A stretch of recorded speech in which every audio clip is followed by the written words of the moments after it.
A prikvečer, когато започне да заогя сонцето зад карпите на матка, ќе останат кресивите води на езерото, оние што имаат уште нешто да си докажат, оние на кои времето им не достигнува да си докажат се што имаат, макар само и со поглед на своите очи.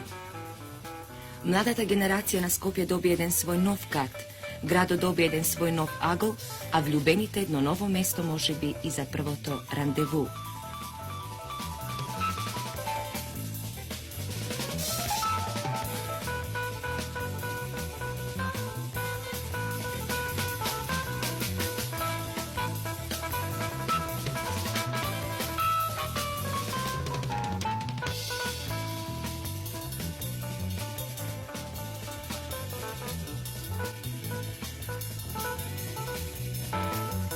Сакавме да направиме пригодна репортажа пред годишнината на земјотресот, да забележиме уште еден успех во изградбата на градот.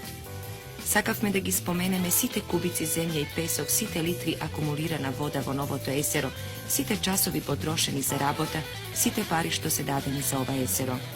Но мислиме доволно е само да констатираме дека Скопје доби своја прва добра плажа.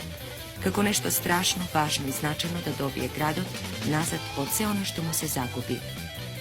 Нека анализираат прецизно урбаните социолози и психолози дали е тоа точно или не, но ние тврдиме дека град без плажа не е град, особено ако лежи на две реки.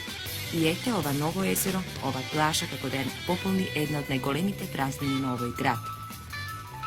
Слушаме се прават анкети како да се вика езерото. Нека се вика како сака, само не рекреативно, спортски, одморишен и не знам каков центар. Нека се вика административно било како. За нас е важно дека Скопје одново има една прекрасна градска плажа. Во Скопје ромите одамна смислија една весела песна Скопје, Сарај, матка, релација кратка. Денес таа релација навистина е кратка. И понатаму продолжуваше песната Релација кратка, ама сладка. Како уште тогаш да знаеат дека ова ќе биде навистина пријатен кат за освежување на скопјани. И на крај